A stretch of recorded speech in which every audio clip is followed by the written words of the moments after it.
Ate. Sakto, medyo nagutom na rin ako eh. May delivery para sa'yo. Este para sa atin. Uy, wow! Ang sosyal! Kanino galing yan?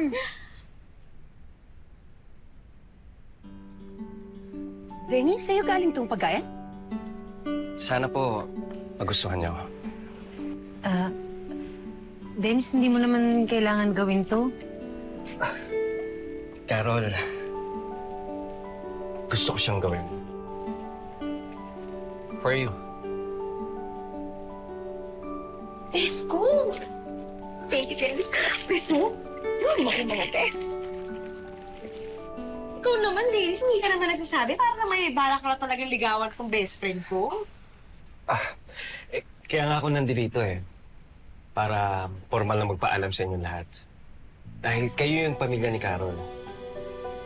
Gusto ko sanang ligawan si Carol.